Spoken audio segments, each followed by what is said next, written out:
Now you're going to be surprised, or not. I actually enjoyed this movie. I actually thought highly of Fan4stic.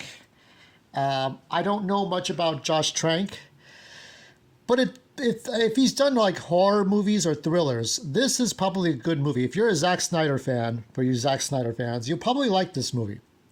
Now, when I think of this movie, this particular incarnation of Fantastic Four, this version of this is Ultimate Fantastic Four, and you can see the different superheroes. I can maybe show you a little bit, as I will show you a little bit. This here is Ultimate Fantastic Four. Yep, that's right. Unprofessional camera work at its finest, because in case people haven't been following me, my phone is not responding to anything I'm doing at all. Zero. Okay. It's been unresponsive. See, my phone no work. Okay. So let's get back to the review. So Ultimate Fantastic Four is the template. However, this is Josh Trank's camera view of the whole movie after that. So you have sort of a horror thriller like Nightmare on Elm Street, like Saw, like Friday the 13th, like Texas Chainsaw, like some of these like Hostel, like some of these like really, like the lights are flickering in a dark green brown hospital hallway kind of thing. It's all right, kind of like that kind of thing. That's the feeling I get from this movie, okay? Because the origin, the way these characters come about, instead of a space shuttle into outer space or a space station, like as was done with Tim Story's Fantastic Four, which we have still here, this version. It is discovering the end zone. They don't call it the negative zone. They just call it another world or some other world. And so you've got Kate Mara as Sue Storm. You got, what's his goddamn name? What is his name? Michael P. Jordan as Johnny Storm. I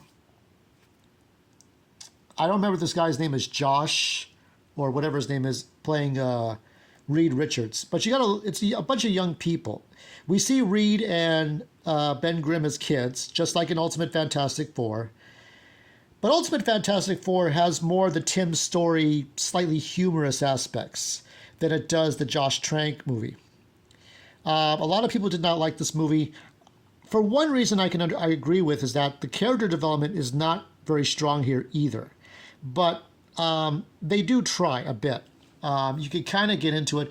Johnny Storm is there working with the father, who I remember from Square One TV. He was like the one of the, I think the only black dude in Square One TV, which was an educational math show for kids back in the 80s to 90s. And he's the Franklin Storm. So Franklin Storm is race swapped here, which is fine, because the Ultimate Fantastic Four didn't have a lot of long legs in the long run. But I do have most of those issues, except for like the Thanos issues. But I have like the Galactus stories and Annihilus, Doom. So we do have Dr. Doom, or actually he's just called Victor Von Doom. He's called Dr. Doom by his ex-girlfriend or whatever. I didn't care too much about Dr. Doom in this one. However, I liked the fact that he was like, I just liked some of the aspects of it. I think this is probably my favorite of these. Let me see, how many got? 4 movies so far? But I think that maybe First Steps will probably be the winner because it is more traditional. It is a more traditional movie. So because of that, people will have a lot more to expect with Galactus and Silver Surfer. We will see how that plays out. Herbie the Robot makes a movie appearance from the cartoons. But this was a very good movie. Just the way Human Torch comes out is horrific, like a horror movie monster. Reed Richards is kind of a horror movie monster. Sue Storm is dealing with being using force fields. So because these 4 people discover the negative zone from teleportation. See, Reed thinks he's discovering teleportation as a child at a and then in high school.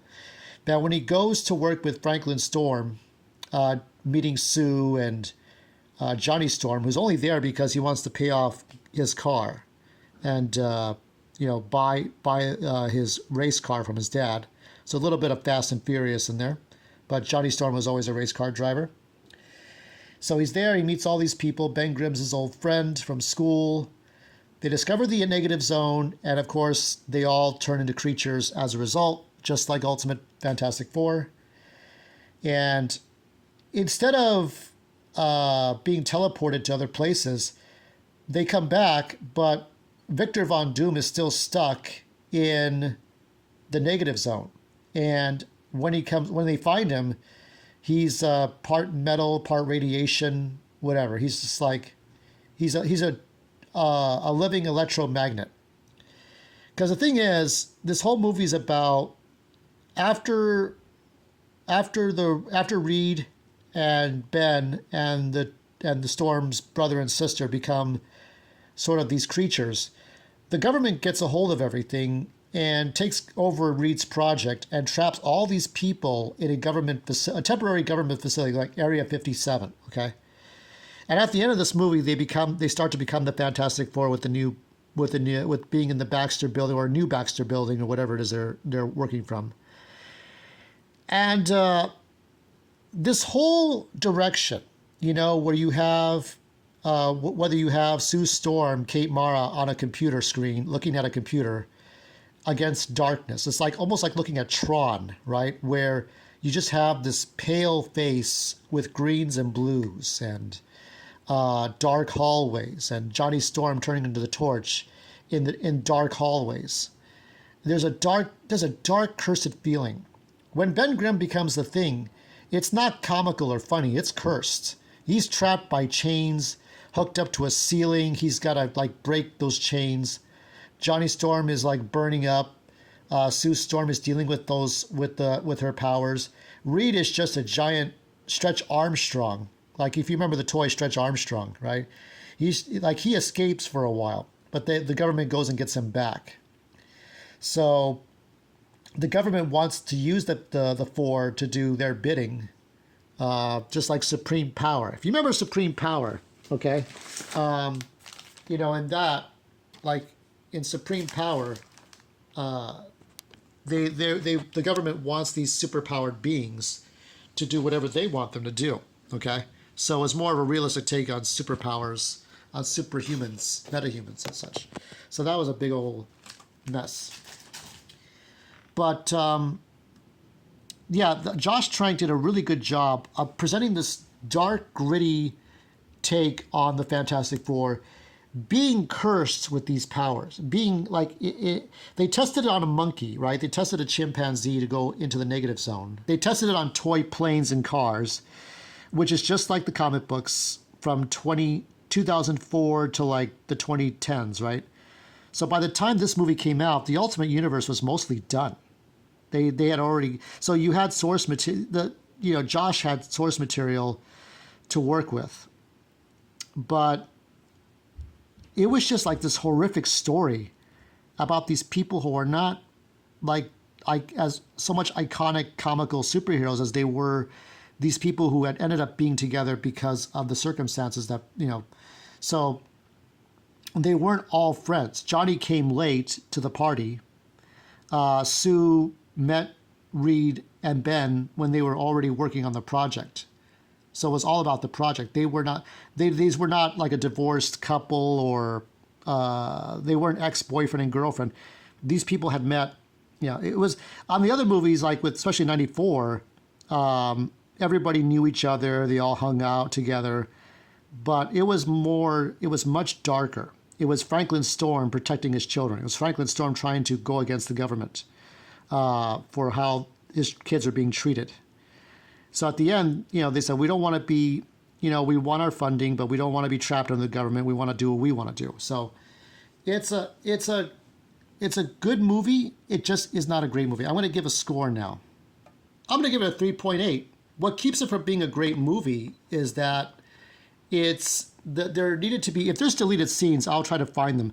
As soon as Pappy can get back online and look at things tomorrow, I'll try to do this. I'm off the grid as I'm recording this. It is not fun to be off the grid. Last time I lost my phone. This time my phone doesn't want to respond to the screen touch. What is going on? Why is my life like this? And then on top of that, I have to go to my mom's funeral on Saturday and meet a bunch of people I don't want to see again. But that's part of being a man, is humility. And I will say with Supergirl, it's not the same thing. Because what James Gunn should have done was given Millie Alcock a little more of a moment to be Supergirl, even for a brief moment. I mean, Zack Snyder gave everybody a chance to be the best they could be. And then, like with Aquaman, he got to be really Aquaman in his own movie. But you saw a little bit of what Aquaman could do. Seeing Supergirl as a drunk bitch, even though it's comic accurate, people say just go read the comics. People said, oh, go play the Fortnite game. Play Fortnite, read the comic book tie-ins to get the episodes 7, 8, and 9 of Star Wars. People don't do that. People don't go to the comic book store and get all this stuff. You know what I mean?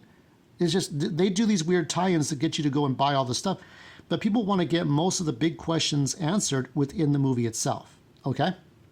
So, as far as Ultimate Fantastic Four, or as far as Fan4stic, you can enjoy this movie on its own. If there are deleted scenes, I will give this a higher. If there are deleted scenes that explain the characters better, I'll give this a 4. But I would say that I will guess that First Steps will probably be better than this. But I would put this at number 2. We'll see how I feel. I'll let you know how I feel. I'm posting this up on the day that the movie comes out, and I'll see how I feel about all of these movies. Let me know if you want to see me review the cartoons. I'll try to review a little bit of the cartoon. All right, enough said.